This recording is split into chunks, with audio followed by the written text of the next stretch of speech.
What's going on, guys? It's Sully, and I'm playing a little bit of Diablo 2 Resurrected, and I wanted to talk a little bit today about my Sorceress and how I like to build her. It's a little unconventional. I think it's better. People will probably disagree with me, but for what I like to do with her, I like to build her a little differently than most guides or most of the popular content creators would advise. So let's take a look. I'll load up a game right now, and we'll go over the breakdown of what I've done with her to get her to where she is, and then I'll sort of show you what she does. And I think I'll go through a run of chasing some keys, which is what I've been working on recently. Now, the big difference that you're going to see in my build is I like Frozen Orb. I don't like Blizzard. I think Blizzard is trash. Unpopular opinion. I love Frozen Orb, and I have for 21 years, and you're not really going to change my mind. So what I've got on this build is I've got 21 Frozen Orb, or 20 in Frozen Orb and 20 in Ice Bolt. I've got, I think, there it'll show you 7 in Cold Mastery. I had gotten that up to 95%, and I've gotten 2 more plus skills on my gear since I last respec. So if I respec again, I'll drop that down to 95, probably to base 5. I've got 1 in Warmth, and then for lightning spells I've got 11 base in Static, which with my plus skills statics the whole screen. I probably could take a couple of points out of there too. I've got 4 base in Energy Shield to get it up to 69, which is nice. I've got 16 points in Teleport. I probably can take a couple points out of this too, but the key to my build is 0 Teleport. And why is that important? Well, survivability skyrockets when you don't count on mana to teleport. You teleport into some nasty fanaticism, extra fast, mana burn, mob, and the Durance of Hate on your way to Mephisto. Who gives a shit? You just keep going. They don't slow you down, they don't stop you from teleporting. And this is the key to the build, and this also is a reason why I like Frozen Orb. Frozen Orb takes 40 skill points between it and its 1 point or its 1 synergy. Blizzard has 3 synergies. It's very expensive to max it out. So when you use 40 fewer points in your primary skill, you can have a lot of room to play with things like points in Teleport, a bunch of points in Static. Look at this, I've got 12 points in Telekinesis, which is everything else. The way Telekinesis works is Energy Shield will divert essentially a bunch of my damage to my mana pool instead of to my health bar, and then each point in Telekinesis mitigates some of that.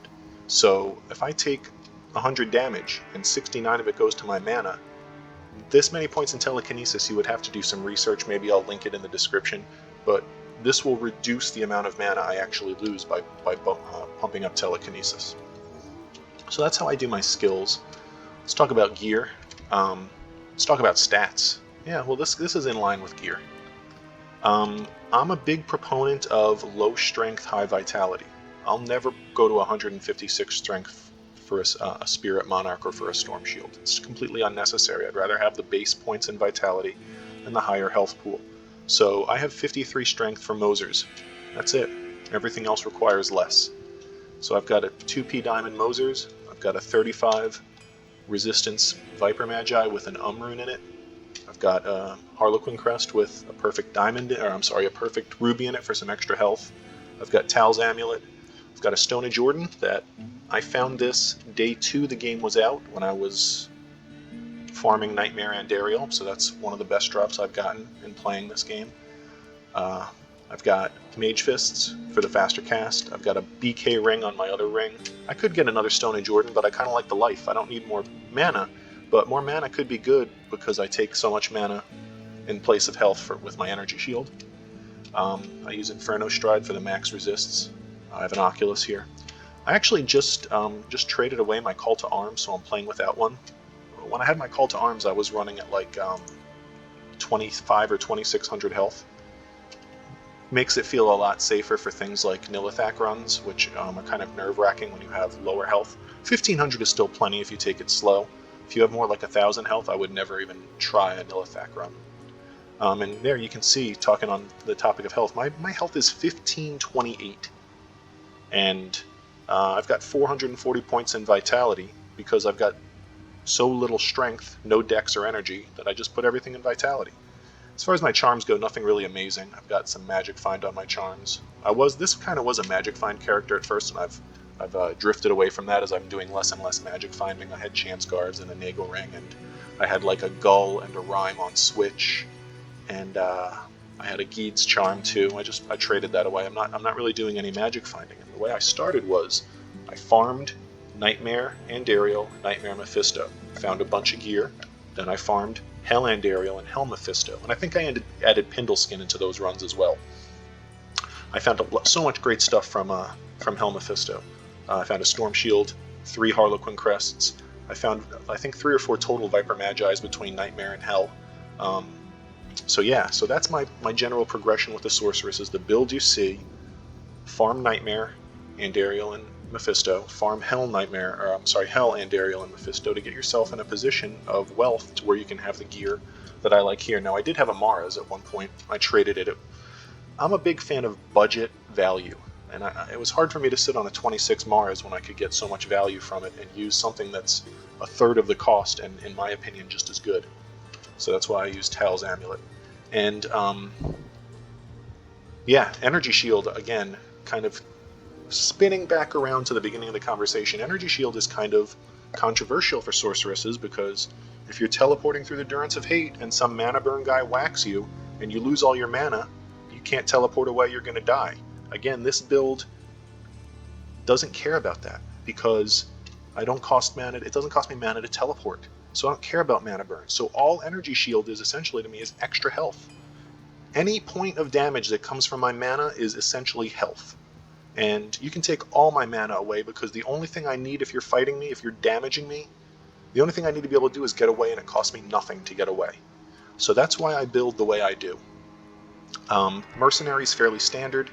I've got a Treachery armor. Treachery is my favorite mercenary armor. Now, obviously people will tell you that Fortitude is better for a mercenary, but for what I do for this character and pretty much all of my characters, Treachery is sufficient. I don't worry a lot about defense. You see, I've got an elite non-ethereal base. That's fine. Whether this defense is 431 or 1,000, I guess really the most you could get would be an ethereal sacred armor, like 900, or maybe if it was superior, a little bit more. That difference in defense is going to have no tangible difference on the mercenary survivability, I promise you. All that matters for mercenary survivability is resistances, which mine could use a little bit more, but he's fine, and lifesteal, and damage. And I have an elite ethereal insight with a great roll, high meditation, and near perfect enhanced damage. And he's got, 10% lifesteal on the helm, obviously, and Dariel's helm would be an improvement, but again, I like to budget things. I'm not a big fan of overspending on unnecessary stuff. What I have here is completely serviceable for everything I do. So that's a quick breakdown of my character. Not here. Obviously, without call to arms, it kind of limits me in what I feel extremely comfortable doing, so I'm just going to do a key run here on the Countess and sort of show you what I'm doing. I'll grab this Experience Shrine, which is going to do essentially nothing for me. So we're just looking for the tower. Here in the Black Marsh.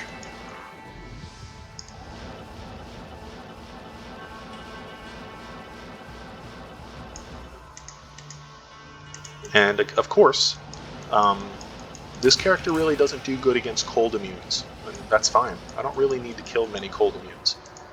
I'm never going to kill Oblivion Knights. I'm never going to kill stuff like that that has, insanely high cold resistance and beyond immunity that would be unbreakable even with Infinity, so I don't worry about it. I have no need to kill any of that stuff. Now, the Countess is cold immune, but my Mercenary, I'm doing this in a single-player game. I'll static her to half, and my Mercenary will kill her in a few seconds. So this build isn't like ideal for soloing the game and just being a complete badass, but for the things that I do, it's fine. I'm going to be able to farm bosses. I'm going to be able to... Where is the Countess? There she is. And you see, I'm just going to... I don't know why. It's just habit to throw Frozen Orb. I know it's doing nothing. But I'll static them down to half. He'll easily kill her. There's an Amrune. I'll grab all the gold. I think there was a full Juve in here. I'll take that. You know what I'll go ahead and do? I'm going to do a full run here. I'll go ahead and do Summoner, and I'll even do Nil Attack and show you how I approach that. And that's dangerous, Nil Attack, because Corpse Explosion is so bad. The serpents down there are pretty nasty. I'm not too worried about it. Summoner is really easy. It's just a matter of how many wrong ways do I go first. 1500 health is more than enough to survive everything in terms of summoner, in terms of countess, and it's honestly plenty of health to survive nil attack as well, as long as you're careful. Now, you're not going to be able to just blitz him and blow him up.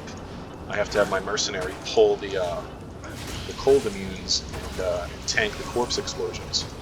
So we get no key from him. What I'm going to do is hit the book, go to the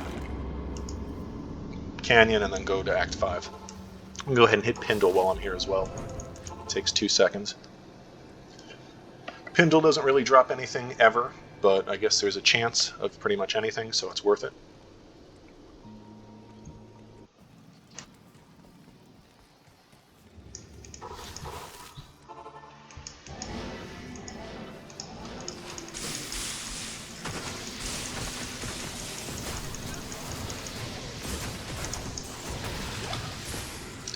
That's that legend sword I've been looking for. Alright, so now on to nil attack. Of course, there's countless videos that can explain to you the exact way to go from the waypoint. I'm not going to get into that. I will know which way to go based on which waypoint I get directly to the left. Then we'll use the murals to tell which way he is. He's not down. He's down here. Let's see what we've got. Cold immunes, physical immunes, and I think I saw a snake. Just got to be careful with the poison from the snakes because it hurts. So we'll come over here where I've got room to play. I've got a snake behind me. I'm gonna let my merc. Whoa! I'm gonna let my merc sort of tank the fam here. I got my finger on 3, which is my rejuve button, just in case of emergency. If he hits me with a corpse explosion, it's gonna take my mana. I'll just use a mana potion. And my mercenary died. Well, that was not what I expected. Well, let me not die as I'm screwing around here. Now you see, I've done hundreds of these runs over the last few days, and it makes things a little more comfortable when you have that call to arms for that extra buffer of life, and like I said, I just got rid of mine. Yes, warrior. I couldn't refuse the offer. So, I guess, you know, him having the double health really kind of makes a difference for his survivability down here.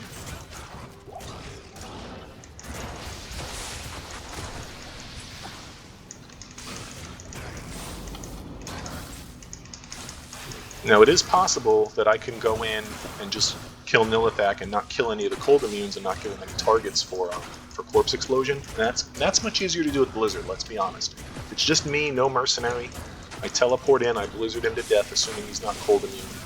And I don't create any corpses because everything's cold immune, and I don't have to worry about getting corpse exploded. But if I do it this way, where I take out all the corpses and let my merc tank the explosions, it's really not a problem. It's a little slower than, you know, Countess or Summoner. But there you have it, no key.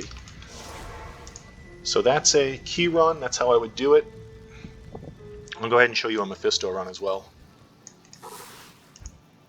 Again, I have no fear of the Durance of Hate because I have 0 mana teleport and I have my finger right on 3 to do a full rejuvenation should there be any sort of a concern. Get my bearings straight. Hey, look at that. Okay, it was meant to be. Don't have to worry about searching that gigantic area. You know, people will say, oh, Blizzard kills him so fast. I mean, he's dying pretty quickly to Frozen Orb, wouldn't you say? Hey, there's a Shaco. How lucky. And a Dusk Deep full helm. So there you have it. I'm going to wrap it up here. That is my take on the Sorceress, the skills, the build, the gear that I like to use and have. And again, I think it's a little unconventional compared to what most people would suggest you do. Works just fine for me. So that's how I always do it. Hope you enjoyed. See you in another video. Take care.